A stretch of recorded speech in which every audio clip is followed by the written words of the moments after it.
A tenured professor thought he could publicly humiliate her with one sharp insult, but in just a few words, she turned the tables, and the internet hasn't stopped talking about it since. The crowd in the University of Cincinnati's packed auditorium murmured with restless energy. A debate was always a spectacle, but tonight the anticipation was different. The school's most outspoken professor, Dr. Richard Lawson, was about to go head-to-head with Karoline Leavitt, a young conservative voice who had been making waves in political circles. Dr. Lawson, a fixture of the political science department for over 20 years, leaned back in his chair, exuding confidence. He had debated seasoned politicians, crushed self-assured students, and prided himself on his ability to dismantle conservative talking points with ease. But this time, it wasn't just another discussion on policy. It was about power. Karoline, on the other hand, sat upright, her expression unreadable. She wasn't here to impress the professor or the skeptical students shifting in their seats. She was here because she believed her voice deserved to be heard. At just 20-something, she had already worked in the White House press office, held her own in the political battlefield, and knew what it was like to be underestimated. The moderator, a middle-aged professor with the thankless job of keeping the debate from spiraling into chaos, adjusted his glasses. Tonight's discussion will focus on the current political climate, media narratives, and the impact of young voices in shaping America's future. Let's begin. A round of applause. The floor was open. Dr. Lawson wasted no time. I think we can all agree, he began, scanning the audience, that misinformation has been one of the greatest threats to democracy in modern history. But what concerns me even more is the rise of so-called conservative influencers, young people who lack real political experience but are elevated simply because they say what certain groups want to hear. His voice was measured, his words calculated. He didn't look at Karoline directly, not yet. He wanted the tension to simmer first. She remained silent, letting him speak. Take for example Ms. Leavitt here. She's built a platform, yes. But what exactly qualifies her to dictate what's best for the country? Is it her age? Her work under a controversial administration? Or is it simply that she knows how to parrot talking points that fire up a base? A few chuckles rippled through the audience. Some students shifted uncomfortably, others smirked. Karoline finally leaned forward, clasping her hands together. "Are you asking me a question, Professor, or are you just setting up your punchline?" A few murmurs. Lawson tilted his head, feigning amusement. "I'm giving context. But sure, let's hear from you." She took a deep breath, her voice steady. "I find it interesting that the same people who preach about amplifying young voices suddenly change their tune when those voices don't align with their views." Lawson chuckled. "Oh, come on, this isn't about suppressing voices, it's about credibility, it's about critical thinking. If someone is being used as a political mouthpiece, we have to ask, are they a leader or are they just playing a role?" Then he smiled. That smug, calculated smile. And then he said it. "Because from where I'm sitting, Ms. Leavitt, you didn't get here on merit. You became Trump's puppet." The room went silent. A few gasps, a few laughs, a few exchanged glances between students who weren't sure whether to cringe or cheer. But Karoline didn't flinch. She didn't turn red or shift in her seat. She didn't stutter. She just smiled. But what she said next, that's what changed everything. Karoline let the words hang in the air for a moment. She had been called worse, much worse. But the way Dr. Lawson said it, with that smug certainty, that effortless dismissal, made it clear that he thought this was checkmate. She exhaled slowly, her fingers still interlocked on the table. Then, with the same calm demeanor, she tilted her head slightly and spoke. "If standing for the values I believe in makes me a puppet, then what does blindly attacking those with different views make you?" A ripple of murmurs spread through the crowd. Dr. Lawson's confident smirk faltered just a little. Karoline could sense the shift in the room. The energy had changed. The same students who had laughed seconds ago were suddenly watching with a different kind of attention. She wasn't giving them the meltdown they expected. She wasn't raising her voice. She was making them think. She leaned forward slightly, her voice still controlled, but now sharper. The irony here is that you stand in front of students every day, preaching about the importance of independent thought, of questioning authority, of speaking truth to power. But the moment someone does that from the other side of the aisle, suddenly, it's not critical thinking anymore. It's blind loyalty. Some students nodded, some whispered to each other. Dr. Lawson cleared his throat, shifting slightly in his chair. "That's not what I'm saying." "Isn't it?" Karoline shot back. "You didn't challenge my views. You didn't ask me to defend a position. You didn't even argue policy. You just slapped a label on me and expected that to be enough." The professor opened his mouth, then closed it. Karoline took the opportunity to press further. "The truth is, this isn't about me at all, is it? It's about control. It's about the fact that people like you are perfectly fine with young women speaking up, as long as they say the right things." Now the murmurs were getting louder. A few students exchanged looks. Some leaned forward in their seats, caught between their expectations and the reality unfolding in front of them. Dr. Lawson let out a dry chuckle, shaking his head. "This is exactly what I mean. You take a simple critique and twist it into some grand persecution narrative." Karoline didn't blink. "Right. Because nothing says intellectual discourse like calling someone a puppet on live television." The moderator cleared his throat. But Karoline wasn't done yet. "I was raised to believe that if you want to win an argument, you use facts. You use logic, you use reason. But when you can't do that, you use labels, you dismiss, you mock. And that's exactly what just happened here." Silence. Dr. Lawson's smirk was gone now. He shifted again, adjusting his microphone, his usual confidence now replaced with something different. Karoline wasn't angry, she wasn't flustered, and that was the problem for him. She had flipped the entire exchange on its head. But what happened next? That's when things really started to spiral. The moment hung in the air like a static charge. The audience, once comfortably amused at Dr. Lawson's jab, now found themselves caught in an unexpected moment of reckoning. Karoline didn't need to add anything. The weight of her words had already landed. But before the moderator could step in, a voice from the back of the room cut through the tension. "She's got a point." Heads turned. A male student in a hoodie, arms crossed, leaned back in his chair, his expression unreadable. Then another voice, a girl in the front row, hesitant but firm. "Yeah, if this was the other way around, people would be furious." Dr. Lawson's fingers twitched on the table, but he kept his composure.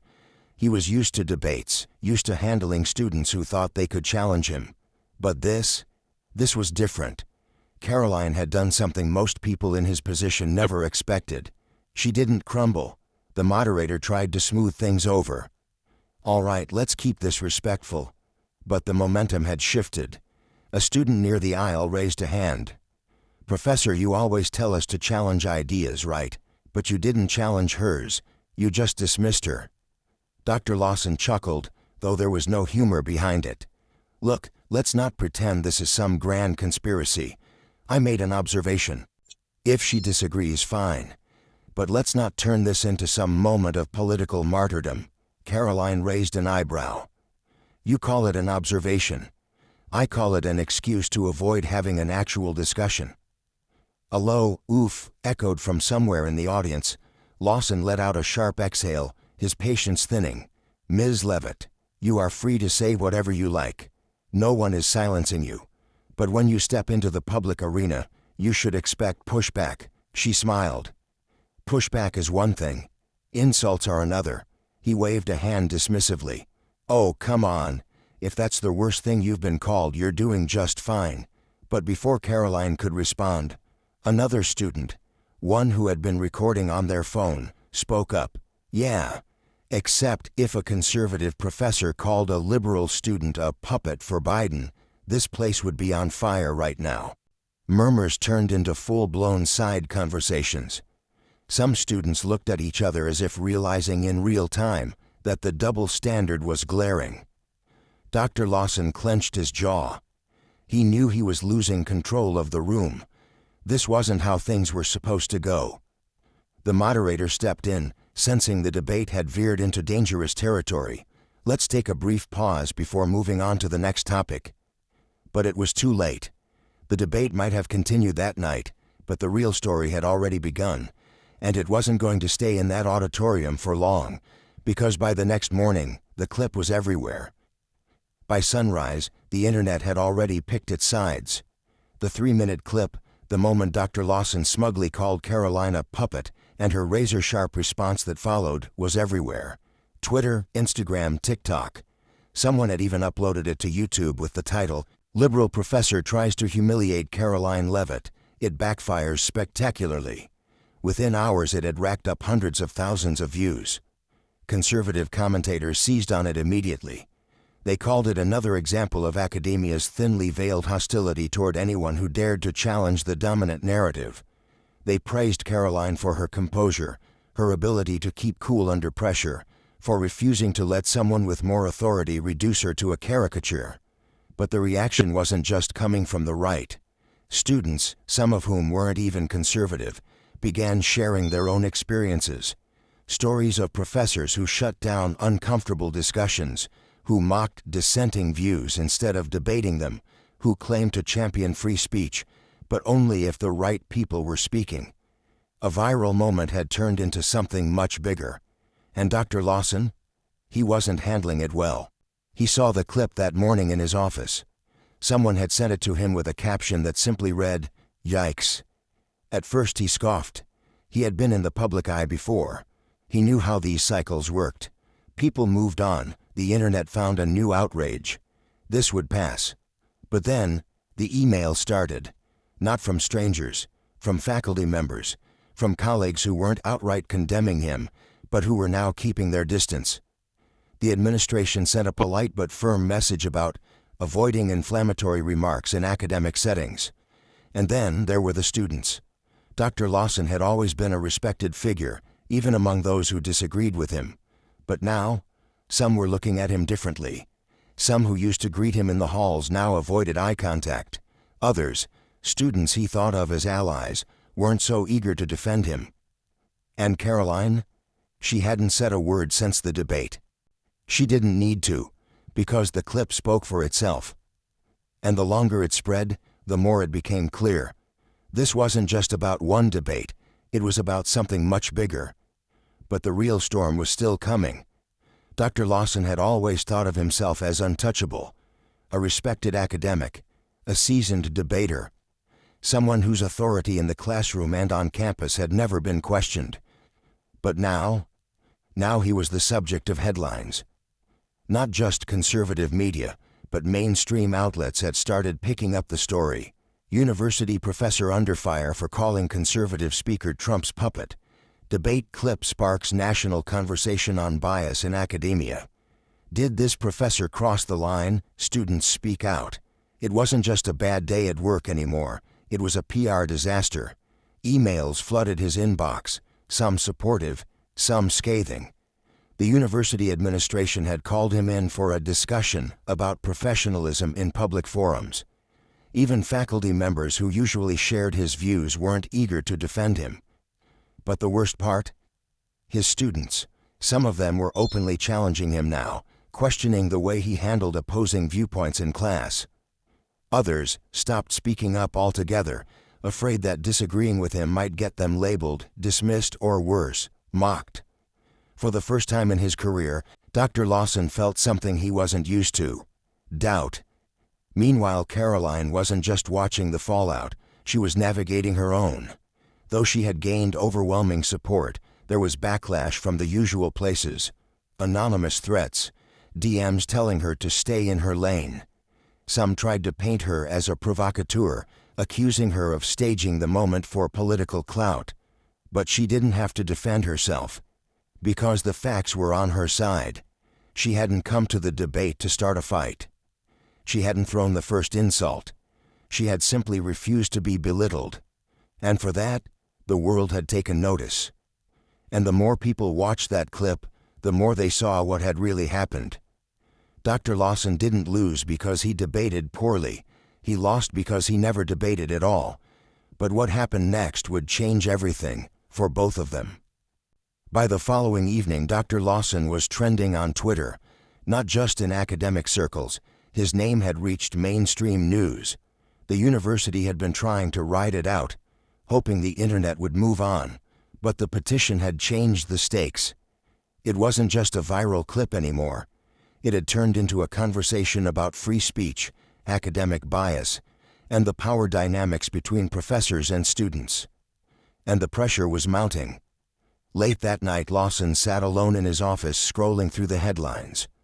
Professors' smug insult backfires as students demand respect for debate. Karoline Leavitt shuts down liberal professor, and the internet loves it.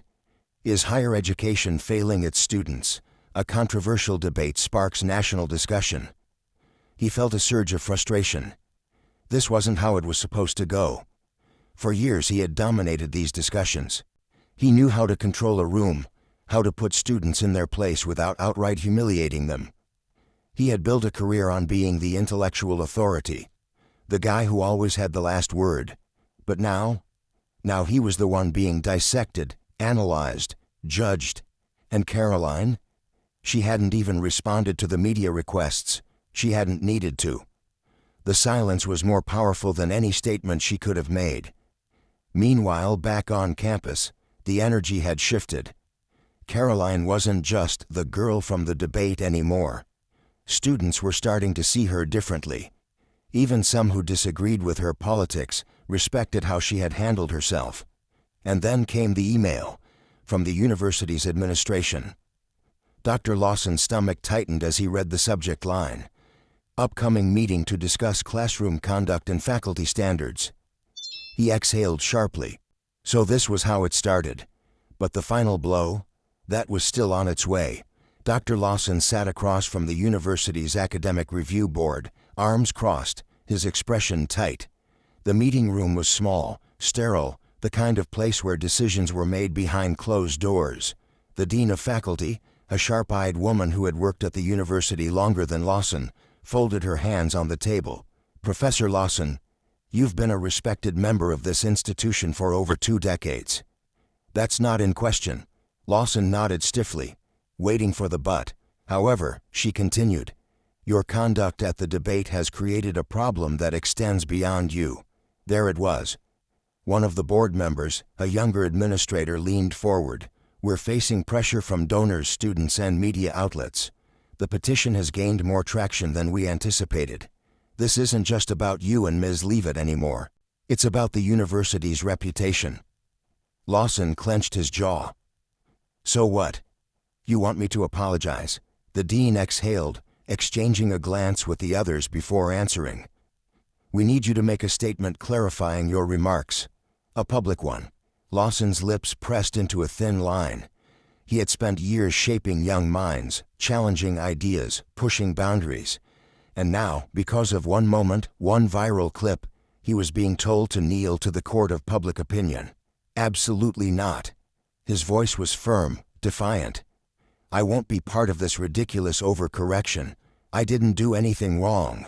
The room was quiet for a long beat. Then the dean sat back, a slight frown creasing her forehead.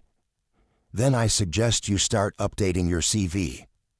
Lawson froze. Excuse me? If you refuse to cooperate, we can't guarantee your position here will remain secure. Her voice wasn't cruel, just matter of fact. We're not firing you, Richard, but you've put us in a situation where we have to make a choice. And between you and the institution always wins. The weight of the words settled on him. His pulse pounded in his ears.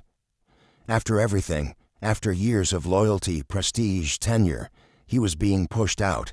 And Karoline? She wasn't the one forcing him out. He had done it to himself. But what happened to Karoline next? That was even more surprising. While Dr. Lawson sat in silence, grappling with the slow collapse of his career, Karoline Leavitt's world was shifting in the opposite direction. The night after the debate, her phone had been blowing up. Messages, calls, emails, from reporters, political commentators, even a few major conservative figures. They all wanted to hear from her. But she didn't rush to speak. She wasn't interested in riding the wave of outrage. She wasn't going to be another headline that flared up and burned out. Instead, she took a step back, let the moment breathe, and focused on something bigger. What came next? It started with an invitation. A well-known conservative think tank reached out, asking if she'd be interested in giving a talk about free speech on college campuses. Nothing too formal. Just a conversation about what had happened, how she handled it, and what it said about the state of political discourse. At first, she hesitated. She had never set out to be a symbol of anything. But then she thought about the students who had approached her after the debate, the ones who had said, "I don't agree with you, but I respect how you handled yourself." And she realized, this wasn't just about politics. So she said yes. The event was supposed to be small, but by the time the day arrived, the auditorium was packed. Students, faculty, local media, they all wanted to hear what she had to say. And she delivered. She didn't attack Dr. Lawson. She didn't gloat about what had happened. Instead, she spoke about the importance of real debate, of listening to each other, even when it's uncomfortable, of refusing to be silenced, but also refusing to become a caricature of what others expected. And by the time she finished, she had done something no viral clip could ever do. She had proven that she wasn't just the girl who clapped back. She was a voice worth listening to. And as for Dr. Lawson, he was about to learn a hard lesson about the world he thought he understood.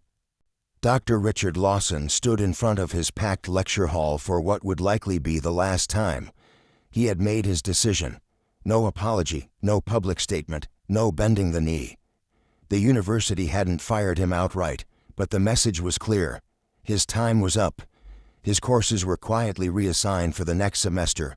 His faculty email had been flooded with complaints and defenses alike, and an increasing number of students were questioning whether he was really the champion of debate he had always claimed to be. He had lost control of the narrative, and worse, he had lost the respect of his students.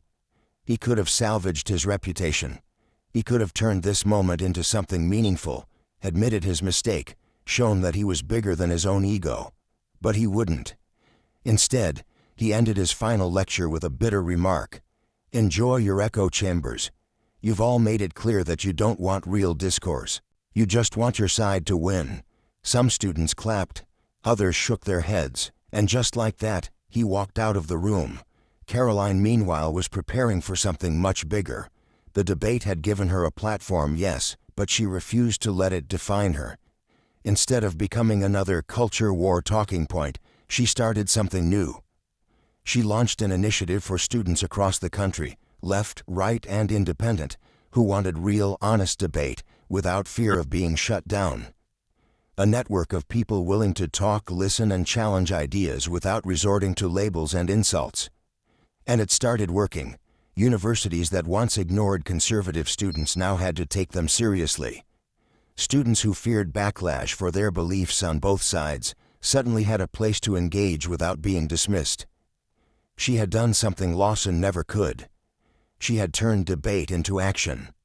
And as she stepped onto the stage for her next talk, she realized something. It had never been about winning. It was about proving that ideas, not insults, shape the future. What happened that night wasn't just about one debate, one insult, or one viral clip. It was about what happens when people stop listening, when intellectuals become gatekeepers instead of educators, when students are told that some voices matter more than others. But here's the truth. No one has a monopoly on the conversation. And whether you agree with Karoline or not, one thing is certain, she earned her voice. Now the question is, will you?